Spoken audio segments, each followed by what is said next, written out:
Just days before the Emilia-Romagna Grand Prix, the FIA quietly released not one, but two technical directives, targeting ride height tricks and exotic tire cooling methods, and almost instantly, the paddock shifted. McLaren, who had looked unstoppable just one race ago, suddenly slipped back into the shadows. Red Bull, they surged, and Max Verstappen, untouchable. Coincidence? Maybe. But in the paddock, where nothing goes unnoticed, suspicions lit up like tire smoke in turn one. Had McLaren been operating in a gray area the FIA just closed? Or are rivals seeing ghosts? While Red Bull resets the balance of power quietly, cleanly, and ruthlessly. With Barcelona looming and even stricter enforcement expected, one thing is clear. This championship fight isn't just being waged on the circuit. It's being fought in the rulebook, and McLaren may have just blinked. The impact came fast. Two new directives, issued discreetly but enforced immediately, reshaped the competitive landscape before a single wheel turned at Imola. The first directive? It zeroed in on skid block compliance. For months, rumors had circulated. Teams were using composite materials that could flex or degrade during the race, yet still pass post-race checks on legality. This clever loophole allowed lower ride heights, better downforce, and faster lap times, without triggering disqualifications. But now the FIA said enough. Skid blocks would be tested randomly during the race weekend, and any deformation, even slight, would be grounds for punishment. The second directive, even more precise. It banned all exotic tire cooling tricks, including phase-changing materials and hidden vapor systems, tucked away inside wheel assemblies. Only airflow generated by the car's movement would be allowed. No chemical cooling, no water vapor releases, no thermal buffering agents. While the FIA didn't name names, everyone had a guess. McLaren had just dominated in Miami.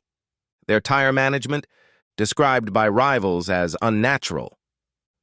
Red Bull, in particular, had their suspicions, using thermal imaging to quietly gather data throughout the early rounds of the season. And just as their findings surfaced, the FIA acted. McLaren denied everything. They claimed their car was legal, no design changes required. But then came Imola. And the performance? It spoke louder than any press release.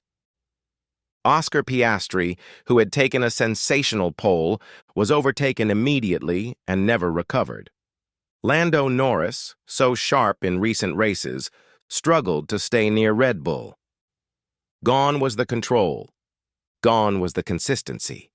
Gone was the edge. Meanwhile, at Red Bull, Verstappen looked reborn.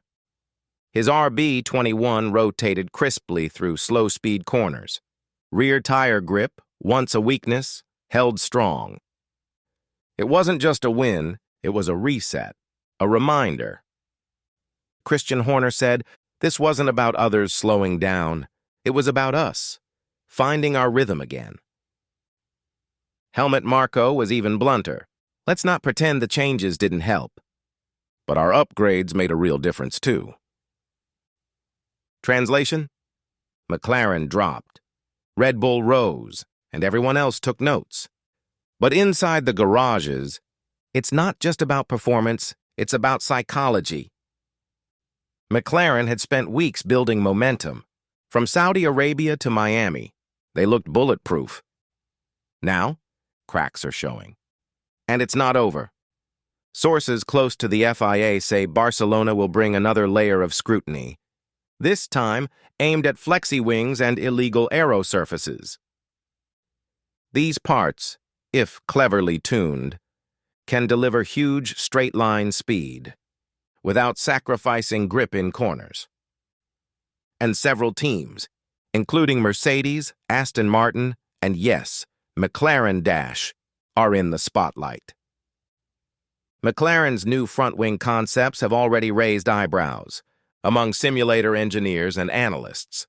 If the FIA cracks down again, another redesign could be required just when McLaren needs stability. Their response? Smart PR.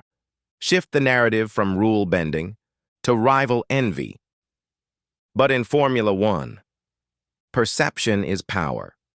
And right now, the perception is that McLaren got clipped. And inside the team, tension is rising. Lando Norris closed the gap in the standings. He outperformed Piastri at Imola. If a title push becomes realistic, McLaren may have to pick a number one.